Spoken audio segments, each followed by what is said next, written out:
Hello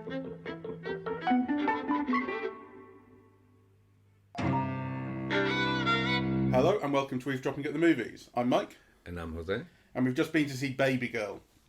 An erotic, romantic, odd drama, maybe has thriller elements. I was really thrilled when I saw the BBFC logo at the start with the rating 18. I thought, yes, I love a fucking 18. Right? And it said, and you know they put under the thing, it always says like nudity, swearing, shit like that.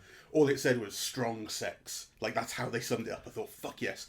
And then I found myself kind of disappointed. Like I wanted it to be so much hornier in a way. It's a very disappointing film. I feel it's disappointing, though I think it's interesting, at least superficially. I wonder whether it just doesn't kind of have as much depth as you might want from it. Yeah, I didn't find it that interesting. So Nicole Kidman plays this CEO of a company that uses... You've seen like Amazon warehouses where the robots have those tracks and then it's just all these massive warehouses full of robots. That's what she runs, that kind of company.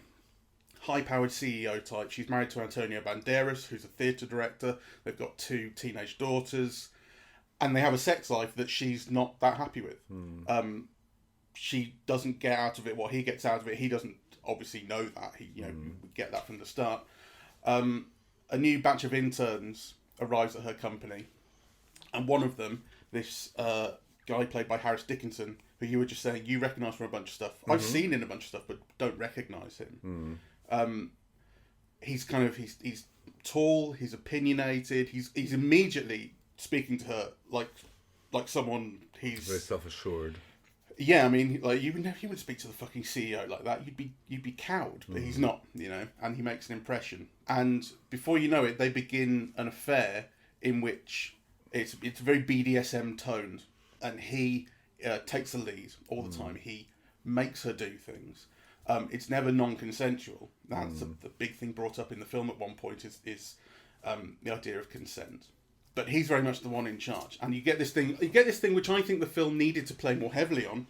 Of she is supposed to be this high-powered CEO type, but in her sexual fantasies, she is the one who needs to be told what to do. That's what she wants. That's what she fantasizes about. That's what she needs. And I think, and while that second part is absolutely clear, we see it throughout the film. I kind of feel like I needed more. I needed to believe more in how she became the CEO she became.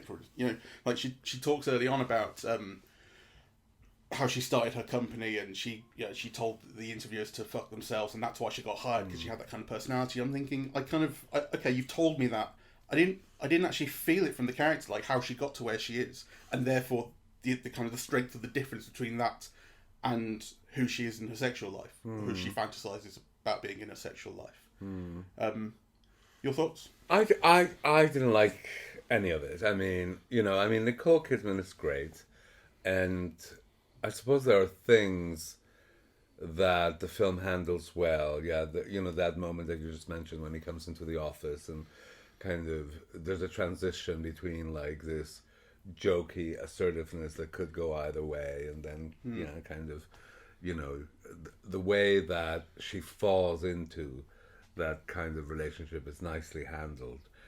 But I want a film of this kind to have real threat, right? And I never felt that it had. So to me, it didn't have a real threat. It didn't have an erotic release, right? Like you actually saw very little sex, though I suppose defined sex. Yeah, a lot of the transactions in the film and the interactions were about power play, in the sense, get on your knees and drink this bowl of milk like, a bitch or something. But, I think even in those power plays, there has to be like an erotic release. Yeah, it has to turn her on somehow. And I didn't feel that was communicated kind of very well to me. And it wasn't communicated. So you do have a couple of scenes where she orgasms, but actually you never see what's in it for him. You don't see the release for him, right? And so within all this talk of mutuality and consent and, risk and danger, I thought it was really both tame, kind of not really well explained, with the element of sex and desire and release and danger and humor all lacking. I feel like I feel like the intern character is supposed to be a kind of like anonymous agent of change type. I mean, it's only towards the end of the film, I think, that we first hear his name because someone says it or you see it on a phone, and I went, I didn't think I knew his name until that point. You know, he's just this intern, right? And you know, he kind of reminded me of, or the character type kind of reminded me of Terence Stamp in Teorema. You know, the kind of the stranger, I've come here to ruin your family. You know, by opening your sexual, you know, and I think that's kind of the idea. But then, as you say, he's not anonymous. You say to ruin your family because you know the way that I remember Teorema is he comes there to please the whole family. Yeah, sex and all their lives change. Yeah, but you know what I mean. It's that type of like this kind of this sexual agent just shows up, which is certainly what's going on at least from the start here. But as you say, he's either not anonymous enough for that. We do get things about his feelings, but then we don't get enough. You know, there's that scene in the car when he shows up at her house and then she tells him off for turning up, and he's different all of a sudden. You know, he's for one thing, he's not the one in charge there. He's locked in the car by her, and that's quite conspicuous. Let me out. She won't. It's like for the first time, she's the one making the rules. You know, not doing as he says. And he's quite childlike in that scene. I mean, it's an interesting character transition, but then it's the only kind of interesting character moment for him. So like the film is kind of not. It's neither gone all the way down the kind of archetype route of the face of a stranger who has sex with you and changes your life. Neither has it gone down the route of we really have to get to know this guy just like we're getting to know her. You know very little about him, really. I mean, you don't know who he is, where he comes from, what his background is, and then, you know, kind of there, I suppose, suggestions in his tattoos, you know, and his other job, you know, that he's kind of a lower class person. But then there are also kind of these other developments that don't quite make sense to me. So, you know, he's clearly told his other girlfriend all about it, and the other girlfriend uses as leverage for her career. And like, kind of, I just kind of thought that those were things that kind of moved away from the sexual dynamics of power and danger and consent and, you know, kind of boundary pushing. And there was certainly very little physical boundary pushing that you saw or that was even hinted at, really. So I found it all, you know, very unsatisfying and unbelievable, right? Like, I can't believe that, you know, her sexual frustration or lack of fulfillment would be a surprise after 19 years of marriage to a husband who's depicted as sensitive to her needs, right? I mean, surely he must have had a clue, like at some point earlier, right? Like, you know, because he's not depicted as an egomaniac, right? Like, you know, so I didn't find that believable.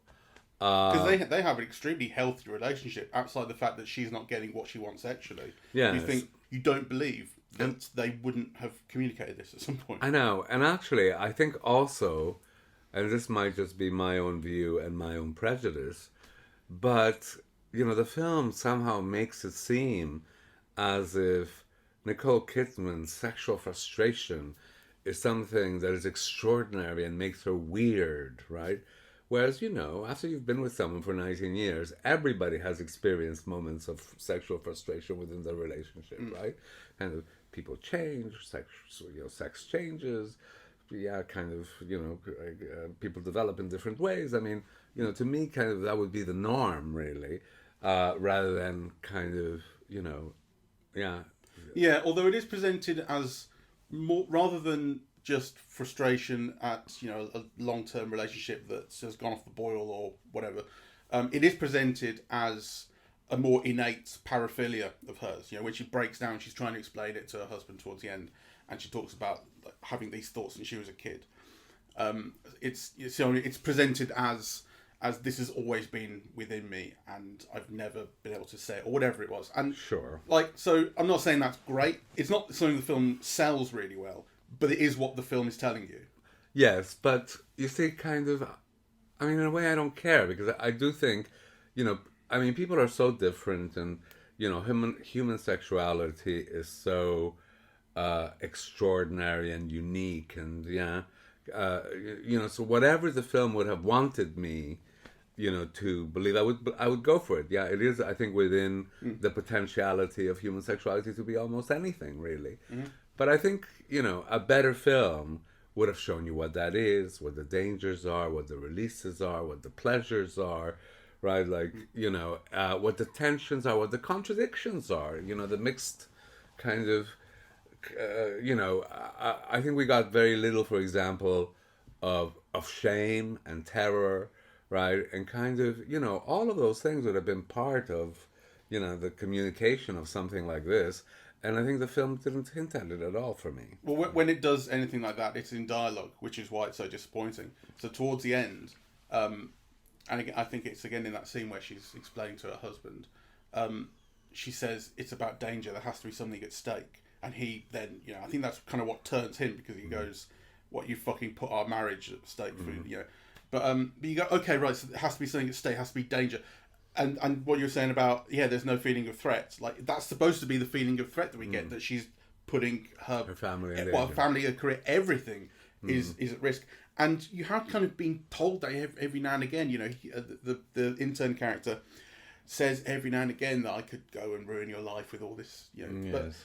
But you never feel it, and it's only at the end when you go, okay, so I guess that is a threat because she said it. Yeah. You didn't feel it. And it wasn't... And also, like, I mean, that's so unbelievable. Just because a lowly intern says to a top corporate executive, I have power over you because I'm fucking you. Like, come on. It's certainly not in keeping with all the other television shows and films and novels about corporate power, where they can get someone to chop you up and bury you in Bangkok without anyone knowing. Right? This is why I don't believe her as a CEO, because I don't believe this woman just from the amount of personality we get from her. I don't see how she got to that position. I need to feel that more. I think it's very disappointing, because what I was hoping that the film would be. And I was open to it not being, necessarily good, but I thought it would be like, one of those talking points films that you saw, like in the 70s and 80s, where all of a sudden when the film would come out, and that week the topic of discussion would be, right, in this case it would be, I don't know, S&M, or older women having relationships with younger men, and a kind of a corporate setting and so on. And I just kind of felt that the film didn't open up kind of avenues audiovisually to kind of get you involved with any of it and with what's at stake in it. And on the other hand, I feel, well, maybe I'm not getting it. I mean, it's a film that's directed by a woman. There were like so many kind of women listed in the production. Kind of, maybe it's a particular type of female response and experience that I am just kind of not getting. I mean, but I don't get it. There may be an element of that, but I think it's just not very good. I think it's other films have expressed even something like 50 Shades of Grey, I think got it better because it was so in the realm of fantasy. This is actually trying to seem quite realistic, I think. Whereas that is like that's like that's fan fiction, right? I mean, it's Twilight fan fiction is how it started, 50 Shades of Grey. And I've not read the book. I saw the films. The first one I really liked. It was so much better than I thought it would be, and it was really steamy. This is not. I mean, and actually, I think. I mean, there are these extended sexual sequences in here, which aren't, as they're not quote unquote sex scenes, like as you say, but sex is a range of kind of activities. And the first one in that hotel room, I really liked because there was so much potential, and also there's that class element in that you were saying about. I didn't like it, and I think the reason why I didn't like it is because it's meant to be. It's a really interesting kind of premise, right? because it is meant to be an older woman's desire, right? And kind of a desire for subjugation or humiliation, right? But it's sparked by this particular man, right? And usually it's the other way around, right? It's like a fantasy of male dominance over, a young, nubile woman. Which is 50 Shades of Grey. Okay. But I bet you in 50 Shades of Grey you have all these close-ups of her breasts or her ass or a curve in her body. Yeah, like she's made to seem, kind of... I don't remember, to be honest. I mean, I remember thinking... it's always once I've seen it, and it was directed by a woman. It was directed by Sam... Taylor Wood. Yeah. So maybe I'm wrong. And I haven't seen it. I mean, I remember thinking... God, he's so fucking sexy, and I want to see his cock so much. Like, I just thought, wow. I mean, I don't remember like specifically like how she was shot, but he is absolutely the object of desire. Object of desire. Oh, I must see it then. Yeah, you really got. I mean, it's a good, interesting film. The second and third, fuck them, because they go off the rails. But I was amazed the first one was on the rails, for as long as it was. But no, that scene here where they're in that dirty hotel room, there is that class element you were saying about him being lower class, and she's there in kind of her upper class sort of CEO dress, and she points out, "You fucking got me here to this shitty hotel room," and he's wearing hair from, and he's wearing. I mean, we haven't, because we've only seen him at work before then. So he's been wearing suits, and he barges into the hotel room wearing a tracksuit that's half open and shitty trainers, and it's quite conspicuous. And then when you get to the scene where she winds up on the ground and he's fingering her, and the camera's right in her face, it's right down on the floor, and the carpet's there, and I noticed the shitty, horrible carpet. It's like, and it's quite kind of, it's pretty grungy. That scene had the one moment in the film I thought was really sexy, which was him getting her on all fours, and it's a shot. She's on the left and he's on the right, and we've seen right at the start of the film that he stopped this wild dog in the street from attacking someone, and immediately you're getting like he can just, with the snap of his fingers, he can control shit. Like it's right there from the start. And now he's treating her like a dog, and he gets that sweet in his hand, and he gets her to, well, he doesn't even say anything, she just knows she crawls over and she eats it straight out of his hand. And I thought, fuck, that's sexy. But that's the only part where I thought, wow, steamy. Because, I mean, I was thinking of Megalopolis, the sex scene in Megalopolis, which comes out of nowhere. And I was thinking, Jesus, like, this is amazing. And that was on screen for about 40 seconds. And this is full of stuff that should be, like, more erotic, more, I don't know, treacherous, more dangerous, all that kind of stuff. And it's not. I do, though, like Nicole Kidman's performance. She's throughout. great. And it's, I mean, she probably, would you say she has a reputation for performances that people would call brave? Yes. Well, she goes completely out there. I mean, I think what she does with her body, I mean, it's just extraordinary. Remember, kind of, Lily Depp was getting all this praise for, the Nosferatu. The extent that she went to a Nosferatu. This is on another level. On another level, right? Yeah. I think it's really, brave is one word for it. Brave, impressive, bold. That she's like 57 years old. Yeah. And she's really interesting figure, Nicole Kidman. She's not afraid to look her age, and in one particular scene, essentially full frontal nudity, close to it. Yes. You see a lot of her. She's put herself in an incredibly vulnerable position, and the character is doing so as well. The thing that I really like about the character that I think is most interesting about her is that constant vulnerability. Yes. Because despite the fact this is her fantasy, this is ultimately what she's always wanted, and she's finally getting to experience it. She's also incredibly scared the whole way through, and even though there's that talk of consent, and they have essentially agreed on it, although it's been a kind of it's still kind of an agreement she's forced into a little bit. There is that threat that he, if you don't agree to this, I'm going to essentially make a move that will threaten to reveal this, which I'm not sure about. But they have had this kind of consensual agreement, this contract almost. She's never sure about it. You never go, right, I'm in, like, all fingers, all toes. I'm diving into the pool. She's constantly in a state of I don't know. Well, I don't know. Well, because you get the feeling. I mean, that to me was fine because I'm not complaining about it. I like it. yeah. The film kind of explains that it's her first such relationship.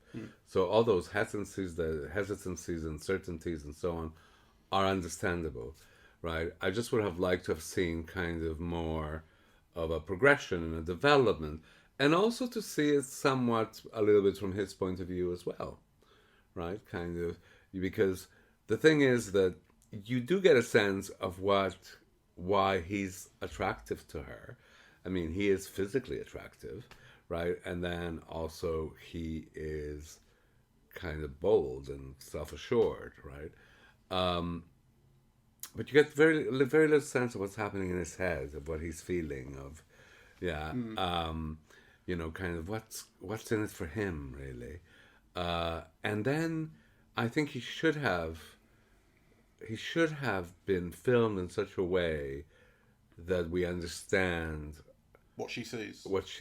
Yeah, I'm with you. And instead, you have like this weird dance that he does at one point, where his body's on display, but what that is signifying to her. What is the appeal in it? And you think the whole rest of the time he's doing nothing like that for her. Yeah, there's something more innate that she, that is the appeal for her. So that dance is like, if that's supposed to express some kind of, I get the appeal. Well, that's clearly not the central appeal for her. Yes, I think there are things, particularly early on, there are scenes that just kind of assume, maybe based on the genre, they just assume that we will buy into things that aren't being fully fleshed out. And essentially, I'm talking about the initial attraction between them. We do get the sort of spark of, he'll speak up in a scene where he's not really supposed to because they're just being introduced to the CEO. But, there's something with this guy. And then there is constant looks from long distances across crowded rooms that, I don't know about this guy, I'm interested. And you sort of see those. But then the transition from that into a sexual relationship is really quick. And I think it needs more. And it's a missed opportunity because, it's a missed opportunity because they could have brought in kind of things of class and power. I mean, surely part of the attraction for him is that she's powerful and she's rich and she can do things for him. And that has to be, right? So I think all of that needed to have, like, the film had the potential to kind of bring in all of those threads in a way that it really doesn't. And so it feels like thin and kind of rather hackneyed, really. And I think the only thing for me that saves it are Nicole Kidman's performance. I also liked seeing Harris Dickinson, though I'm not sure he was good. I think he's well cast. He's an interesting casting. You can imagine so many different people in that role. You can imagine, Antonio Banderas 40 years younger. Sure. He'd be, I'm here to have sex with you. But my God, he would be so magnetic. Right. Yeah. And the thing about Antonio Banderas is you also always know what he's feeling and thinking. Right, but I'm not talking about the quality of the performance though. Just in terms of the kind of the type of actor and the type. He's well cast. He's attractive. I think it's interesting. And he's tall. I think it's interesting to have someone who isn't immediately obvious an object of desire. He's not pretty or anything, but there's also something kind of weedy, kind of nerdy about him. You don't quite, but there's something else that's capturing her, and that's kind of that slight mystery to that is interesting, or at least I like that decision. Well, I'm not sure. I mean, I think I hated the whole family. I hated. That whole lesbian daughter having an affair kind of subplot. I thought it was completely unnecessary. And I'm not kind of sure what it's meant to add, except, to get a feeling, Nicole's a good mom and she's so woke and accepting of her. It felt really tokenistic and kind of terrible. And it didn't add anything, really. No, I'm not so sure it did either. So, yeah. I didn't like the ending either.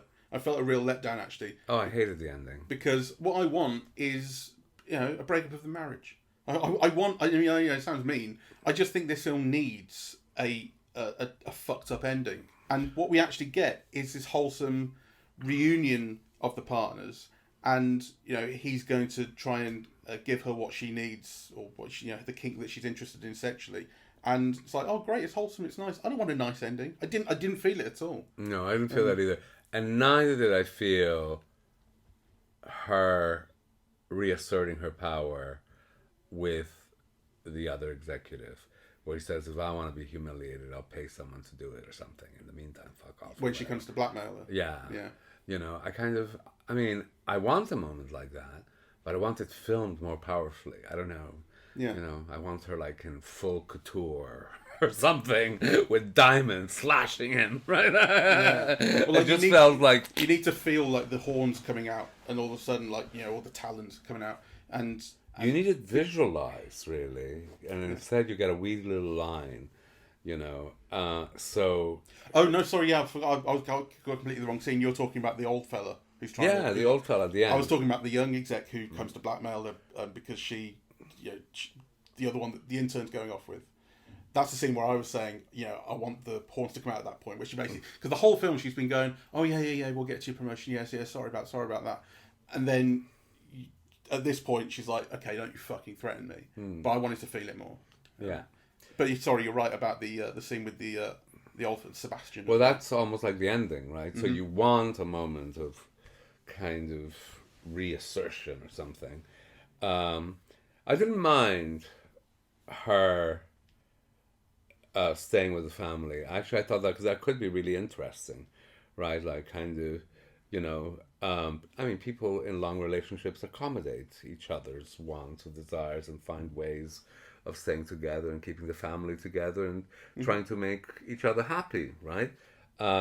Often, they find that they can't fully, and so Nicole might have to buy her humiliation. But that's okay. It happens outside the marriage, and it's a different type of thing than what she's been doing with Harris Dickinson. So I think it could have been more interesting and more complex, really. Yeah. Yeah, and more better fiction, better audiovisual narrative fiction. I just think this wasn't very well made. It wasn't very well visualized. It wasn't very well written, right? It kind of, the only thing that it has going for it is Nicole Kidman and what seems on the face of it a sexy transgressive subject that isn't really. No. The other thing that is interesting about Nicole Kidman as a figure in movies is that she made a pledge a few years ago to work with women directors more. I'm not sure. She has done it. Not sure exclusively, but more. And I was reading over the last 7 years, she's worked with 15. I know, she's women incredible. directors. Like, she's fucking put her money where her mouth is. And she's had enormous success doing so. Yeah. Because I think this isn't a safe film or a safe subject, and no. And she's done it on TV, and my God, she seems to have a series every 5 minutes, playing all kinds of roles, and very, very, very successful, right? I noted that her billing for this film is Nicole Kidman in Babygirl, right, and then with Harris Dickinson, and Antonio Banderas at the very end, kind of. You rarely get this kind of billing anymore, right? It's like Greta Garbo type of billing. It's Greta Garbo in, or Katharine Hepburn in. These are vehicles for women, right? The woman is the star, without a doubt. And I'm sure she's getting these roles written for her. She's a force. And as you said, she's interested in working with women directors. She's interested in working with auteurs. She's not... she's also interested in doing kind of glossy, kind of long-form television, action. I saw her in Lionesses. She's terrific in that. She's working with all the different types of talent. I forget what this guy's name is, but the guy who writes Yellowstone and... I don't know. Well, he is like the new TV auteur, usually associated with kind of Taylor Sheridan, I think is his name. Usually associated with westerns and kind of macho stuff. But like the hot name now. Yeah. Hell or High Water. Made, and he wrote Sicario. Yeah. And she did Lionesses to work with him. Yeah, she's somebody who's clearly kind of open and benefiting from that openness, really, of kind of associating herself with talent.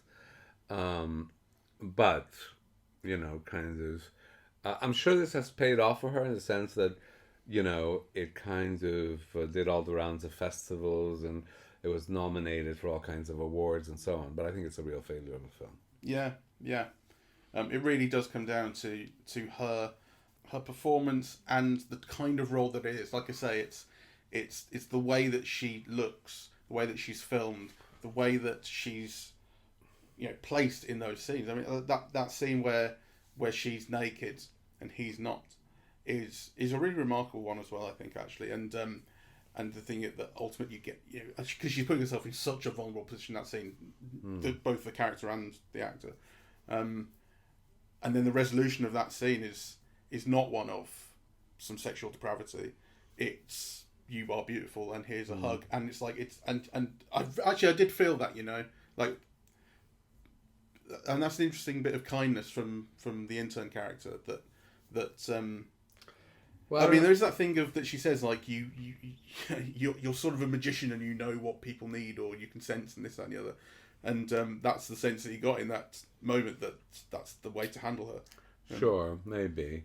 I don't know. I kind of, I'm not sure I like that either. I mean, you know, Nicole Kidman is a beautiful woman, you know, and she's married to a beautiful man, and they're both very successful, right? And they have beautiful children, and so on and so forth. So I suppose everyone past a certain age wants a bit of reassurance, but actually I also thought that this moment of disbelief, you know, from Nicole Kidman as he tells her he's beautiful.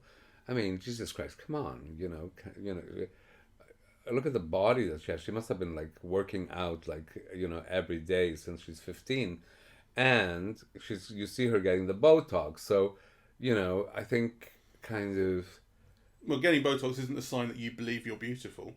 Sure, it's the opposite. No, it's a sign that you're terrified of. No, I mean, lots of women who have had Botox and plastic surgery, they do think they're beautiful. That's what they get the Botox for, to end up looking like that. No, but that's what I mean, is you got the Botox because you're insecure about your looks. Well, you might get the Botox because you might need a little upkeep or whatever. Kind of, you know. So anyway, that moment, which is meant to be a moment of, you know, like almost a Tennessee Williams moment, kind of, I just didn't buy it. Yeah. Yeah, very unsatisfying film and dull. I mean, it is pretty dull. Yeah.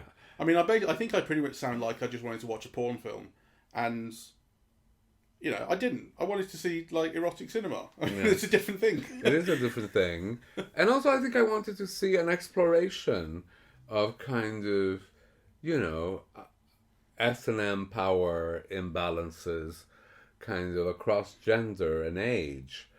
And as an exploration of that, the film is very weak. Yeah, like, I mean, I wasn't at any point expecting or hoping for a realistic exploration of BDSM and that sort of thing.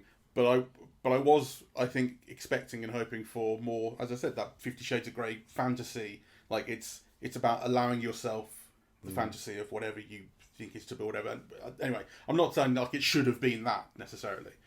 You know, 50 Shades of Grey and whatever other things, they're their own things.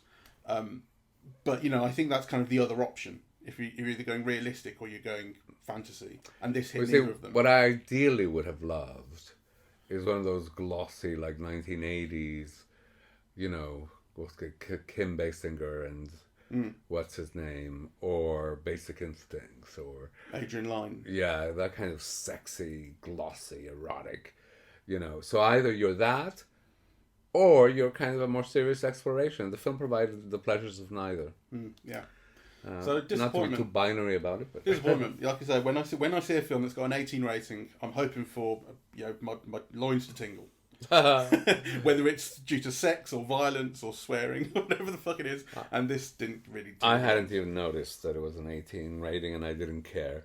It's the most exciting rating, but because everything's a 15. Like essentially, it's the same thing in America. The higher the rating, the less money you'll make. And in America, the thing is the NC-17 is the rating where, you know, kids can't go in. All the other ratings you can, and so that's the one. If you get NC-17, you're fucked because you'll make no money off this film. And it's become kind of the thing over the last 20 or maybe 30 years in the UK that 18 is kind of a death knell. Right. You know, I think it's seen similarly because it restricts who can see the film. Sure. So, you know, everything kind of tones itself down to get the 15 rating, which means that when you get an 18, you go, fuck yeah. You know, well, they haven't done that. And then it's a bit I mean, disappointing. to be honest, I don't really care about any of that because, I mean, you know, when I was younger, the 18 films were actually hardcore pornography. That was the only thing that was kind of 18. And, you know, for generations before that, everything that the cinema showed was for the whole family. They didn't even have a 14 or 17. So, you know, I just think kind of cinema's capable of conveying everything, you know, without showing, you know, crude fucking.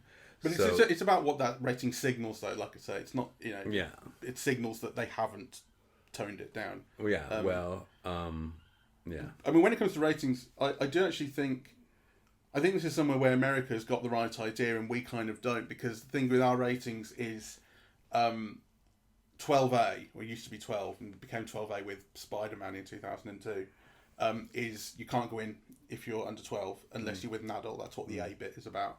15, you can't go in if you're under 15. 18, you can't go in if you're under 18. And in the US, like I say, you can go in with everyone. I think R18, you have to go in with an adult, but you can take your kids in. NC-17 is the one where, like I say, that is genuine restriction. You can't go in. But because no film has an NC-17, like I say, it's a death knell, so everything is at most R18.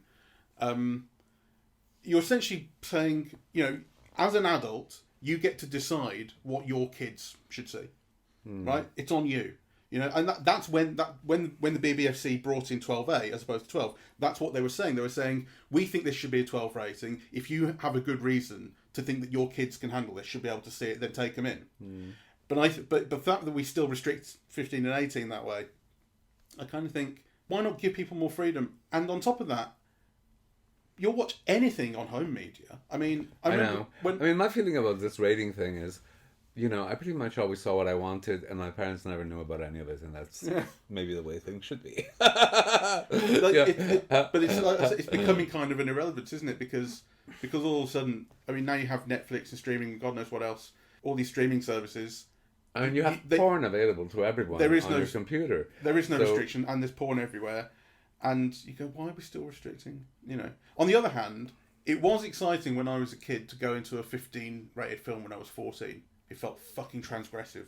Yeah. You know, so I think kids do need those experiences somehow. Sure. So.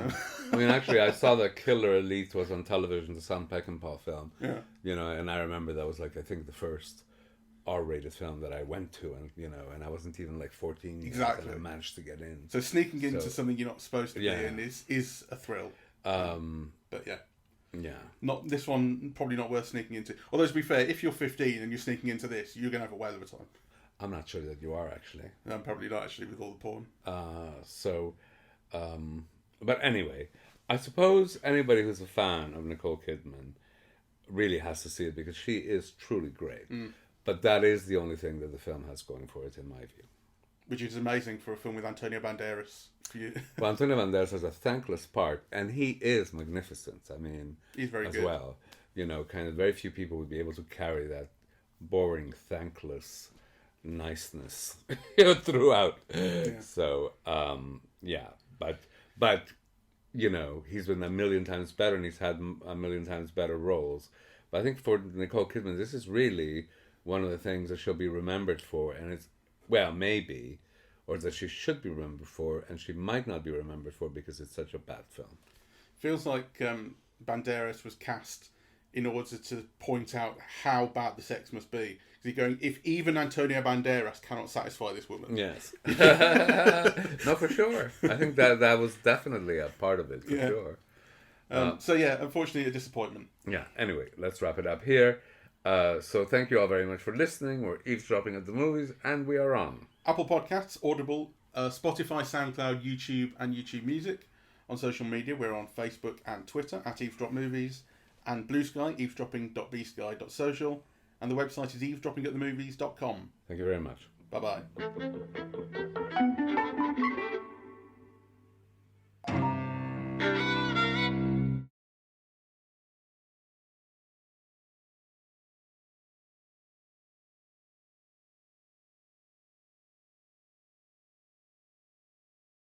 The other thing that was fun about being a kid and getting around ratings was when I sort of first had a bit of money as a teenager, and then you were buying stuff off Amazon, and then you went, I'm going to buy, I don't know, I think I bought Reservoir Dogs, which was 18 rated, I think, or whatever the fucking film it was. I bought some 18 rated film, and they just send it to you, and I was like 15, because you've just bought like they're not going to check, you know, and it felt like a whole world had opened up. I can watch 18 rated films, I can buy myself, and you know, of course, as you say, it's just that's no consideration now. You just go on Netflix and put on whatever. You don't even notice what the rating is. You see, I used to put on these huge platform shoes to make myself look taller, and then I would smoke and blow the smoke to the teller's face as I was asking for the ticket. Really? That was my technique. That's just one step down from going in like a big trench coat on your big shoulders. I had a uniform and I had a technique. That's pretty good. And I was successful. But though, whether I was successful or they just let anybody in is a different story.